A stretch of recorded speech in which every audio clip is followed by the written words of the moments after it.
A kú déédé àsìkò yìí. Kókó inú ìwé ìròyìn la mú wá fún yín láti inú àwọn ìwé ìròyìn ilé wa. Orúkọ tèmi ni Ọmọgbémisọ́lá ọmọ Alọ́gọ̀madẹ̀. Lánàá ni àjọ ẹgbẹ́ àwọn òṣìṣẹ́ NLC ṣẹnugbálágún sí pípè tí ìjọba àpapọ̀ pè wọ́n láti jíròrò lórí àyọkúrò ẹ̀kúnwó epo àti bí owó jálá epo ṣe di ọ̀wọ́n gógó. Àjọ náà yarí wípé àwọn kò ní ọ̀rọ̀ bá aṣojú ìjọba sọ àfi bí ìjọba bá ṣe àgbékalẹ̀ ojúlówó aṣojú. Síwájú àkókò yìí ni aṣojú àjọ olókoòwò TUC tẹ̀síwájú nínú ìpàdé tí àjọ òṣìṣẹ́ ní pẹ̀lú ìjọba àpapọ̀, ṣùgbọ́n gbogbo rẹ̀ ló forí ṣánpọ́n.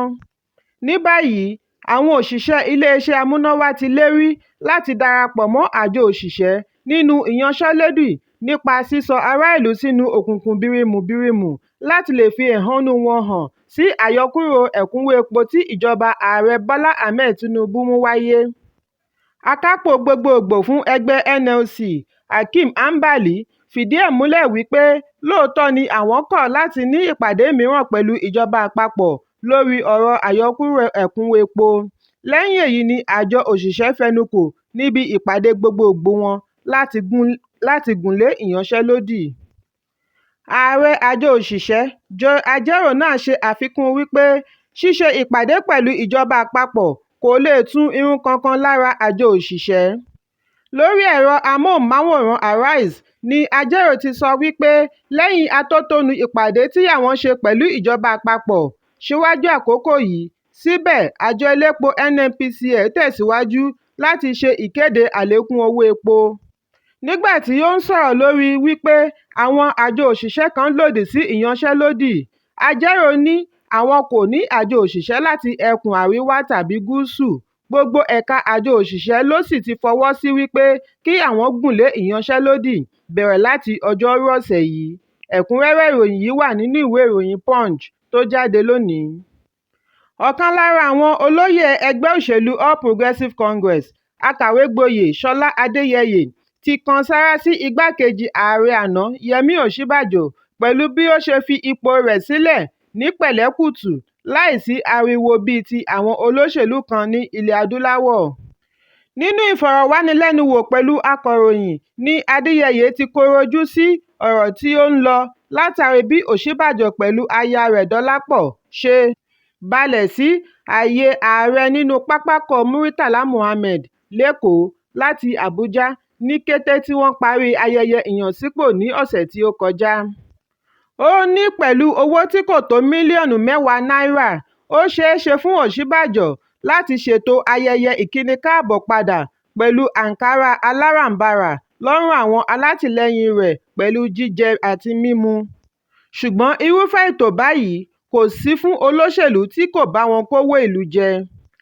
Adéyẹyè, tí ó jẹ́ ọ̀kan lára àwọn tí ó fẹ́ kí Ọ̀ṣínbàjò di ààrẹ lẹ́yìn ààrẹ àná Muhammadu Buhari, sọ wípé kí Ọlọ́run bùkún fún Ọ̀ṣínbàjò pẹ̀lú bí kò ṣe lọ́wọ́ nínú ìṣàfihàn ìta gbangba. Ó ní ó tẹ̀lé ìlànà Bíbélì gẹ́gẹ́ bí onígbàgbọ́. Ẹ̀kúnrẹ́rẹ́ ìròyìn yìí wà nínú ìwé ìròyìn Punch bákan náà. Gómìnà àná fún ìpínlẹ̀ Edo, Adams Oshiomhole, ti sọ wípé Ààrẹ Bọ́lá Tinubu ní ojútùú oníkánmọ́kánmọ́ sí ìṣòro tí àyọkúrò ẹ̀kúnwó epo lè dá sílẹ̀. Níbi ìfọ̀rọ̀wánilẹ́nuwò pẹ̀lú ẹ̀rọ amóhùnmáwòrán Channels lánàá ni Oshiomhole ti sọ àsọdájú wípé aáwọ̀ tí àyọkúrò ẹ̀kúnwó epo dá sílẹ̀ láàrin ìjọba àti ẹgbẹ́ òṣèlú ni ààrẹ yóò yanjú ní kíákíá. Nínú ọ̀rọ̀ rẹ̀, ó ní Tinubu mọ ipa tí àyọkúrò ẹ̀kúnwó epo lè ní lára ọmọ orílẹ̀-èdè, ó sì ti gbáradì láti gbé ìgbésẹ̀ tí ó tọ́. Oshiomhole, tí ó jẹ́ ààrẹ àná fún ẹgbẹ́ òṣìṣẹ́ NLC, wà nínú ìpàdé tí ó wáyé láàrin ìjọba àpapọ̀ àti àjọ olókoòwò lánàá ọjọ́ Àìkú. Ó ní ìpàdé náà yọrí sí rere, ìjọba àpapọ̀ sì ti ṣetán láti ṣe àgbéyẹ̀wò gbogbo ohun tí àjọ òṣìṣẹ́ ń béèrè fún kí ó ṣe àtúnṣe ní ọ̀la ọjọ́ Ìṣẹ́gun.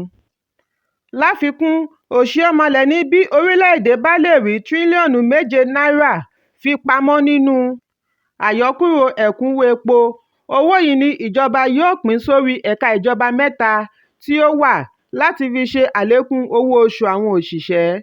Ẹ̀kúnrẹ́rẹ́ ìròyìn yìí wà nínú ìwé ìròyìn Vanguard tó jáde lónìí.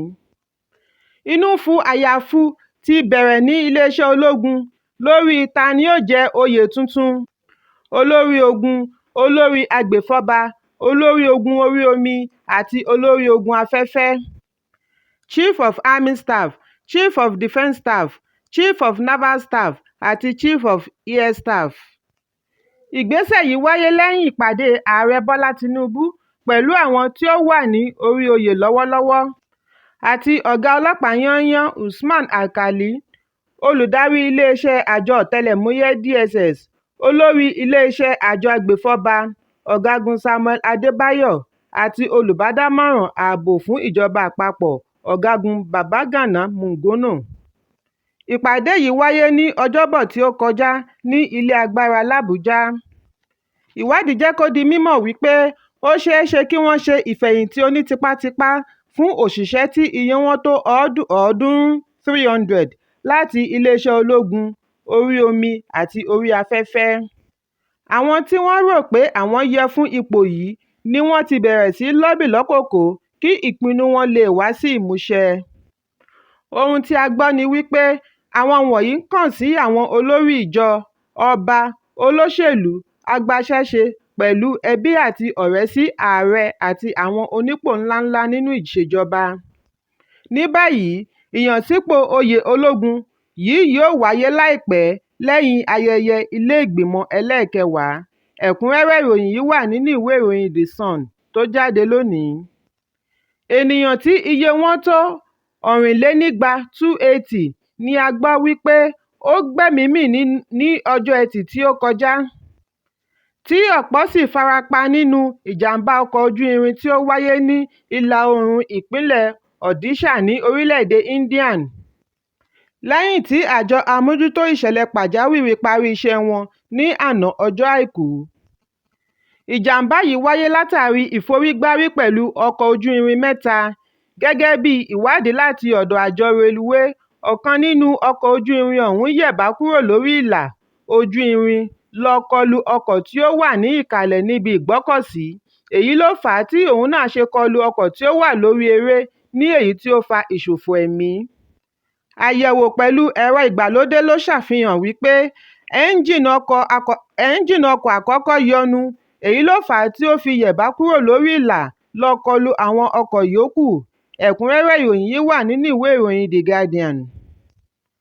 Òǹkọrin Afrobeat David Adeleke, tí gbogbo ènìyàn mọ̀ sí Davido, ti sọ bí ó ṣe ṣe alábàápàdé ìyàwó rẹ̀ Chioma. Davido nínú ìfọ̀rọ̀wánilẹ́nuwò pẹ̀lú oníròyìn YouTube Táyọ̀ Àìná sọ wípé iléèwé gíga Babcock ni àwọn ti kọ́kọ́ pàdé. Ó ní òun ń kẹ́kọ̀ọ́ lórí orin music nígbà tí Chioma ń kẹ́kọ̀ọ́ lórí ìṣúwọ́ná economics. Ó ní òun kò lè gbàgbé ọjọ́ tí òun fi ojú kàn án. Òun wà nínú ọkọ̀ Prado nígbà tí òun bojú wẹ̀yìn láti rí Chioma tí ó ń rìn lọ pẹ̀lú báàgì rẹ̀. Òun ránṣẹ́ sí i ṣùgbọ́n kò dá òun lóhùn. Lẹ́yìn èyí ni ó wá sí ìlú Èkó tí àwọn sì pàdé. Ẹ̀kúnrẹ́rẹ́ ìròyìn yìí wà nínú ìwé ìròyìn Vanguard. Kókó inú ìwé ìròyìn tòní kò ní jù báyìí lọ.